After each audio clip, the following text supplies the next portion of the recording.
Bale's back. It was a Bones. So that's my dance song. Bones. And he was jamming, let me tell you. Oh, yeah. He was jamming. There was a lot of punch dancing. Oh, yeah. Fist punch in the air. A little winded. You... Second time today. Second time today. I'll say no more. Winded. Oh. Love the Pixies. This is their one of their early revival records of the aughts, of which everything they've done since coming back I've really loved. I've not heard this. Yeah. This is one of the few bands that for my taking in their catalog, there's no lull.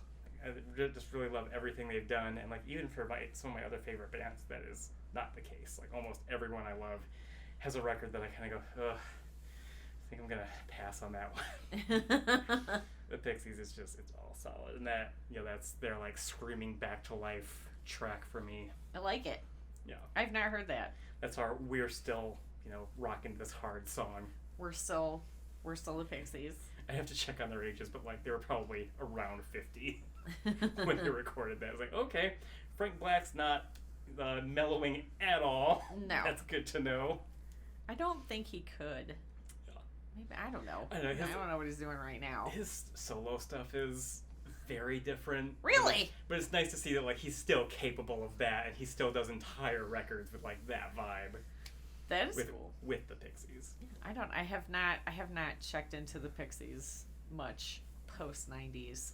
Yeah, I think they've only done 3 full records since the 90s. And the first one was a collection of the demos they kind of scraped together as they were deciding whether or not they really wanted to come back full swing. Mm-hmm. And that's around the time that Kim Deal decided she was just going to do the Breeders.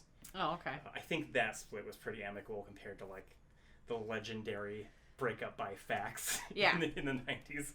But yeah, as much as that all seemed to work out nicely, they were really slow coming back to the rigmarole of putting out a record and touring until this record. So there was one before this that was just some demos and EP kind of stuff that they scraped together for a record.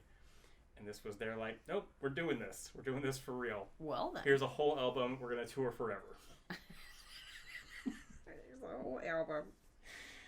And they did. I think their last one came out maybe 2 or 3 years ago at this point. It's also dynamite. It's a band, the rare occasion of a band that just does not seem to slow down, even with their decade off.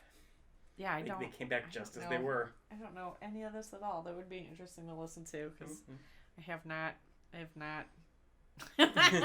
not at all since I don't know mid 90s at least. Worth noting, they also cast a really solid replacement for Kim Deal. She sounds very similar and she plays very similar. That's good. They really just kind of moved on without skipping a beat, and she was even there to help with a lot of those tracks on the first album back. So yeah, Kim, the vibes were all good. Kim was a real she was one of the big reasons I liked and listened to the Pixies. So not having her, I was I don't know. I've known a number of women that said they did not really know they could. I mean, you said something like this last week with something, but a lot of women didn't know that they could join. Yeah. Similarly, I didn't know. People say they didn't know you could join a band until they saw and heard Kim Deal and just were oh, yeah, that I'm gonna do that. Yeah. She was that for way more people than I'm aware of any other musician. The first thing I think of when I think of her is that's the woman that inspired a lot of young girls to go and buy a bass. Yeah. Or just start a band in general. Oh, bass. I was a bass player once. Yeah. It has been a long time. I miss bass. Well, the house is full of them. I also played classical bass. Yeah. I don't blame you. I played a full-size upright. I am told it's not an easy transition. Well, it depends because a lot of the cool stuff that you can do on an electric bass you can do on an upright, but I don't know. I was bow, read music, playing a symphony. I'll take this moment to shout out my longtime Facebook buddy who I've seen in person a few times with his band. It was the band that's been long defunct now called Javelina Rail Company. Oh, you're talking Orlando Greenhill does more with a bass than I've seen and that's saying something because I've seen a lot of bass players in the 20 years since I saw Orlando Greenhill play last. And I still just like no one comes close to the amount of like just stage presence and the acrobatic shit he did. Yeah, you've shown me some videos. And electric basses. Yeah. He used to do backflips with his electric bass. He used to kick his upright. And for those who don't know, an upright is a just massive wooden box of an instrument. He used to hike it's like that body size. It's huge. He used to hike that up on his knee and play it like a guitar, which I love. That's just a small sampling of the stuff that I saw him do. To this day, I follow everything he does on social media.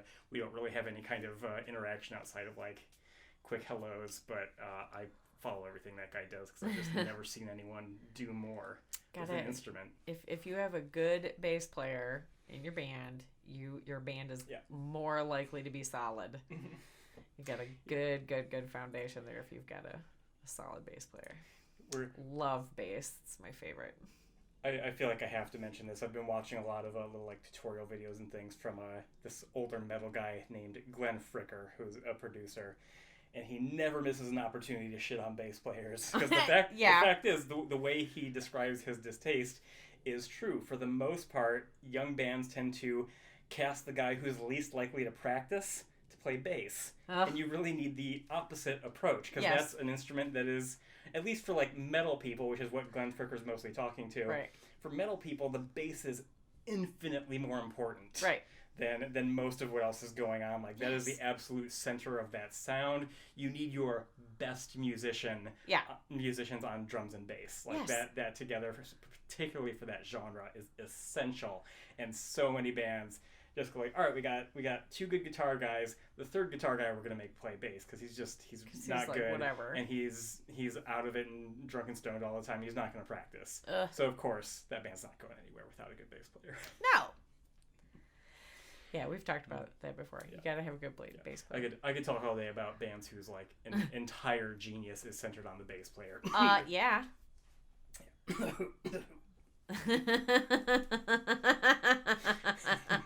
I don't know if they caught that. But... I'm sorry. It can't be why they've sucked for 20 years. Anyway. No. Rolling Stones. Sorry, just to get this tickle I can't do a lot about right now.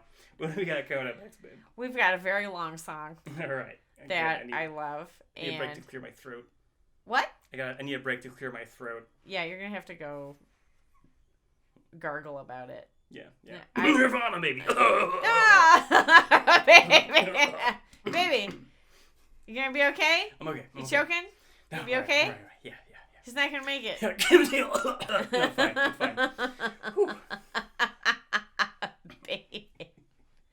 Okay, we're gonna move on before you die. Please, this bit has extended itself well past its expiration date. You can cut some of this bit if you want. Just saying. Like work. It sounds like work. Okay, this is my I Feel Badass song. I didn't want to repeat Ball and a Biscuit because that song also makes me feel quite bit like when I'm like have a good day at work. I'm like, yeah, put Ball and a Biscuit on. Good company. But this song also does that for me. This is Young Men Dead by Black Angels.